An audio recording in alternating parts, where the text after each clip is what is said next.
If you're talking to me about a $30,000 problem, I don't need to be talking to you about a $10,000 solution. We need to be honest about that. And so that was part of our process of like, look, what, I hate to break it to you, but we're going to tell you like it is.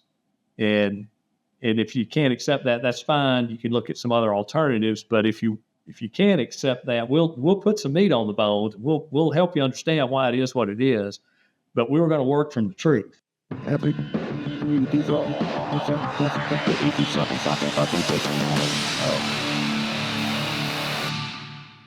This podcast is brought to you by Fast Slow Motion, a team of expert consultants that have helped hundreds of growing businesses build scalable systems on the HubSpot and Salesforce platforms. To learn more, visit fastslowmotion.com. Welcome to the Fast Slow Motion podcast, where we teach you how to build a business you love while enjoying your life. I'm your host, Sam Donaghy. Thanks for joining us for part 2 of our conversation with sales expert Barry Thomason.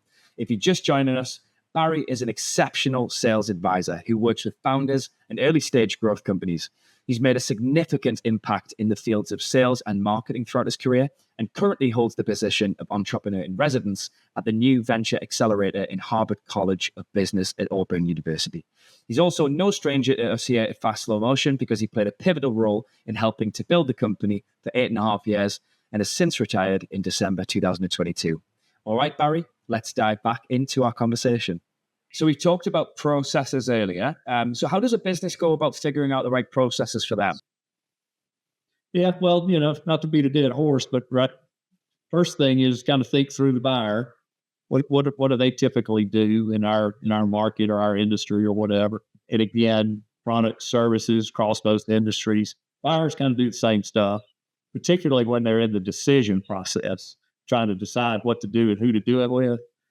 Now, the transaction part of the deal, paperwork and all that can vary a lot, but that stuff's pretty easy. Keep it in a buyer's context. And then maybe a good place to start is to look at your sales pipeline. First thing is you should have well-defined entry criteria for when a deal goes into the pipeline. I've met a lot of companies before. They'll tell you that everybody's a prospect, and yet they put everything in the pipeline, and then they wonder why their pipeline's all it's a big mess. It's got a whole bunch of stuff in that never moves. Nobody pays it any attention, right? So define what a deal even is before it goes in there. And then the next thing, and I always do this if somebody engages me to like, hey, help us with our sales process, I'm going to look at their pipeline stages. One, I want to see if there's too many. I've seen people with 15 sales stages in CRM. Like, what do you do? I've struggled to have more than 5 or 6 ever that were realistic and matched to the buyer. So, reconcile your pipeline stages. But the most critical thing is that every stage in your pipeline should have a defined exit criteria, and it's objectively observable. So, and it's observable based on what the buyer is doing. So you can't, as a seller, you can't move a deal without corresponding action from the buyer. So an example would be at Fast Slow Motion, when we were in our proposal stage, we couldn't move from the proposal stage to the next stage until we had a meeting with the prospect and reviewed the proposal in person. If we didn't have that meeting, that's valuable information, right? If you want me to solve your problem and then you won't give me time to meet and review my solution, I'm not moving you to the next stage because you're not looking like a very good prospect at that moment. When you have sales stages that you can move between without the buyer doing anything, you're just asking for trouble, because I can, if I've got a meeting coming up with my boss and we're going to look at my pipeline, I can just move a few deals, right? Like in Fast Slow Motion's case, every stage gets moved based on something the buyer has to do. We've talked a lot about the buyer's journey. So can you share some examples, of best practices of successful sales processes that do align with the buyer's journey? Yeah, I think a good example is probably the Fast Slow Motion example, right? So when we got started, John and myself, we had dealt with enterprise level clients in the IT space, and we wanted to bring that level of service and quality to small businesses because we love small businesses, right? And we felt like they deserved it. We felt like we could make a market in that. But one of the challenges about the small business market was many of our the fast slow motion clients, it's probably still so today, they had never evaluated not only not a professional services firm, but also probably not even any technology beyond maybe when they bought QuickBooks, right? They didn't really have systems. So they didn't really know what they needed to do to make a good evaluation. And so we made that part of we kind of built our process around, look, if we were you, this is how we do it. And these are the steps. And most of them not having anything on their own, it's, well, okay, that makes sense to us, right? But it started from the mindset of, and John, again, this has to come from the top down. John was 100% on board with this, is that we wanted to provide everybody that we encountered with value, whether they did business with us or not. So that's the kind of the mindset that we were working from, right? Again, we're service provider. Our business is a service company. We start providing service the second we pick up the phone, first time we ever talk, right? So, the first thing we did is, we made it our business. We were going to be hyper responsive, both to our partner reps like Salesforce AEs and to the prospects. So we just kind of joke about it. If somebody goes to fastslowmotion.com and fills out the contact us form, we kind of had a little unwritten rule that, if you weren't in a meeting, you need to call them within an hour. Not email them back, say, hey, we got your message. Call them. It freaked a lot of people out. And I'm like, well, what did you expect? You ask us to contact you. We're interested, right? So we wanted to kind of set that tone right off the bat. And if we couldn't call you right away, we'd email you right away and say, hey, we're busy right now. You hear from us by the end of the day. You better believe you heard from us by the end of the day, right? We're interested and you can trust us. We said we're going to do something and we did it. We wanted to do deep discovery. We wanted to gloss over, we didn't have to confine it to a 1 hour call. We were trying to figure out, okay, what are these people trying to solve for? What's their situation look like? What are the risks? Those kind of things, right? So we'd go as deep as we needed to go. We'd bring, higher level consultants in for that if we needed to. We were going to give you a first class assessment of kind of the current situation and get the information we needed to present you with a good plan. Once we did that, we would socialize realistic cost and estimates. This is a big trap for a lot of salespeople, is they'll try to lowball because they're scared they're going to run the deal off. Our model was built to run the deal off if the deal wasn't realistic. So if you're talking to me about a $30,000 problem, I don't need to be talking to you about a $10,000 solution. We need to be honest about that. And so that was part of our process. Like, look, I hate to break it to you, but we're going to tell you like it is. And if you can't accept that, that's fine. You can look at some other alternatives. But if you can't accept that, we'll put some meat on the bones. We'll help you understand why it is what it is. But we're going to work from the truth, whether anybody liked it or not, right? Another thing we did that's very valuable is so yeah, technically the customer is always right, except that they're not. We challenged people's thinking, and because a lot of times we'd be looking at a process that was implemented in one way, and they had more of a process problem than a system problem. And you just had, you had to call these things out, and you have to point out risk where you see them. And there's a lot of value in that. If you ask us to automate a process that's a bad process, you're just going to have an automated bad process, right? And so, we would draw the line on that, right? If we got into those kind of situations in the deal where it's like, you have to implement this way, and we're like, well, the way you're telling us to implement, we're telling you it won't work. It might work on day one, but 100 days in, it'll come apart. We just have to say, you have to get somebody else because we're not in the failure business, right? So again, we're just open and honest. We're not me, but we got a lot of experience. You're talking to us because you don't know. This is what you need to think about, right? So we would go through all that. We try to point out blind spots. That's gold when you help somebody not get run over by a truck from behind, right? They may give you a list of things that they think are their problems, and you may go through those, and you say, "But what about these 2 or 3 things?" And they're like, "Never crossed my mind."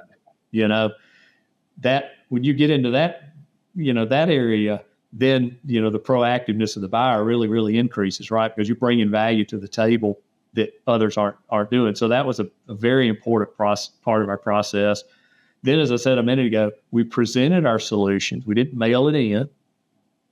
I'll spend the time on a proposal, but you're going to spend the time hearing about it. And right, and I don't want you to if you get sticker shock, I want to be right there on the phone with you so we can talk through it, right? Those kind of things. And I want to answer your questions and want you to, give it to me straight, work through it. So, and then the final thing in our process is we spent a lot of time on, in professional services sales, ultimately all you're doing is making a promise. You say, you give me a certain amount of money, a certain amount of time, we're going to deliver a thing. And every other competitor is doing the same thing. They're all making promises. And so we spent a lot of energy on, and we would just tell prospects that. We're like, look, we've made a lot of promises. You've got promises from other people. Let's talk about how we're going to make them come true. And then, we would go through our delivery process in some detail so they'd know what to expect on day one. Because if we don't tell them what to expect, they're going to create their own expectations in reality, and it's not going to be right. And so what we ended up with from our sales prospect, we've got a quality deal, we got a realistic client, and they know what's coming next. And then we have, as you know, Fast Slow Motion has a really good sales to delivery transition process that on the kickoff call, the stuff that our seller said was going to happen starts happening.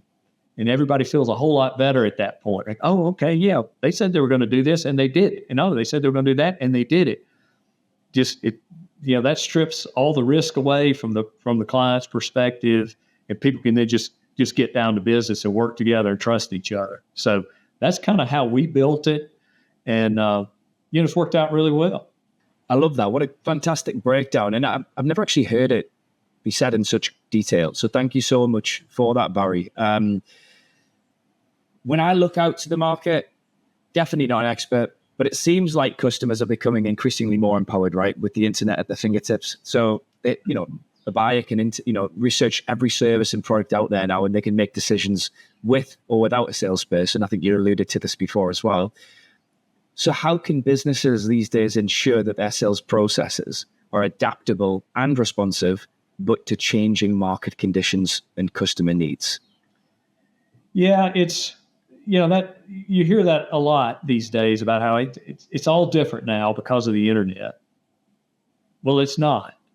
It is, but it's not, right? The interesting thing is what the buyer is doing is the same stuff they were doing in 1985 when I started. Now they're doing part of it differently, using different tools. Whereas, when I first started, if you needed information, you kind of had to go find a sales rep because we had the information. And now you get the information, from Google, right? But again, the work is still the same. The buyer's still going through those same stages. It's just a question of, okay, what tools do I leverage and what techniques do I leverage when I align with the buyer to help them move along, right? So, and a lot of it really gets down to, because the buyer now has so much information, they may not understand what they think they know.